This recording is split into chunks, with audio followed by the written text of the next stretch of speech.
भारत के 15वें उपराष्ट्रपति के लिए राजधानी दिल्ली में सियासी चौसठ पर बिसात बिछ गई है। देश के अगले उपराष्ट्रपति के चुनाव की सभी तैयारियां पूरी हो चुकी हैं। मंगलवार को वोटिंग के बाद ही वोटों की गिनती होगी और परिणाम का ऐलान भी कर दिया जाएगा। यानी उपराष्ट्रपति पद के चुनावी दंगल का नतीजा मंगलवार शाम तक सामने आ जाएगा। चुनावी शेड्यूल के तहत मंगलवार 9 सितम्बर को सुबह 10 से 5 बजे तक संसद भवन में वोटिंग होगी। मतों की गिनती शाम 6 बजे से शुरू कर दी जाएगी। मतदान के दौरान हर मतदाता को विशेष पेन से बैलेट पर वरीयता दर्ज करनी पड़ेगी। ऐसा नहीं करने पर वोट रद्द माना जाएगा। दरअसल पूर्व उपराष्ट्रपति जगदीप धनखड़ ने संसद के मॉनसून सत्र के दौरान अचानक स्वास्थ्य कारणों का हवाला देकर 21 जुलाई को उपराष्ट्रपति पद से इस्तीफा दे दिया था, जिसकी वजह से ये चुनाव हो रहा है।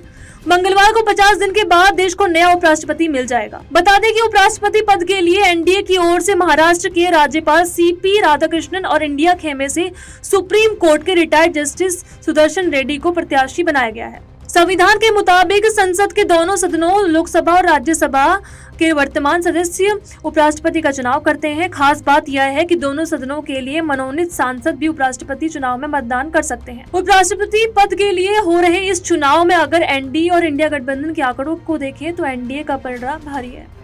संसद के दोनों सदनों लोकसभा और राज्यसभा में वर्तमान सांसदों की कुल संख्या 781 है। इनमें लोकसभा में 542 सदस्य हैं। एनडीए के पास लोकसभा में 293 सांसद हैं, जबकि इंडिया के पास लोकसभा में 238 से 240 के बीच सांसद है। वहीं राज्यसभा में सांसदों की मौजूदा संख्या 239 है।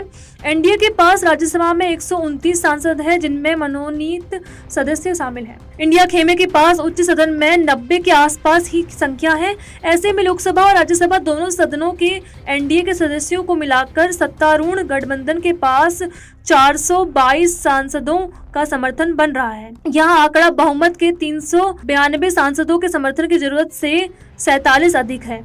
उधर इंडिया खेमे के पास दोनों सदनों के सदस्यों की संख्या मिलाकर 325 है, जो कि बहुमत के जादुई आंकड़े से 66 कम है। ऐसे में अगर पार्टी लाइन पर मंगलवार को वोटिंग होती है तो एनडीए उम्मीदवार का चुनाव जीतना तय है। हालांकि देश के उपराष्ट्रपति और राष्ट्रपति का चुनाव ऐसा है जो कि पार्टी सिंबल पर नहीं लड़ा जाता। इस कारण कोई भी पार्टी इसको जारी नहीं करेगी। ऐसे में सदन का सदस्य अपने मन के मुताबिक किसी को भी वोट कर सकता है। इंडिया खेमे के उम्मीदवार सुदर्शन रेड्डी ने सांसदों से अंतरात्मक की आवाज कर वोट करने के लिए कहा है। पहले चुनाव अगस्त 2022 में एनडीए के जगदीप धनखड़ को 528 वोट मिले थे।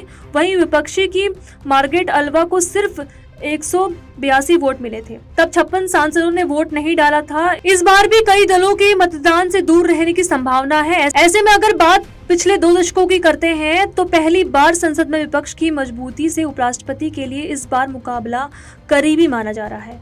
इसीलिए वोटिंग से पहले ही एनडीए और इंडिया दोनों ही खेमे के द्वार अपने अपने प्रत्याशी की जीत के लिए सियासी शतरंज पर बिसात मजबूती से बिछाई गई है। ऐसे में यह देखना दिलचस्प होगा कि इस चुनाव दंगल में किसका मंगल होता है।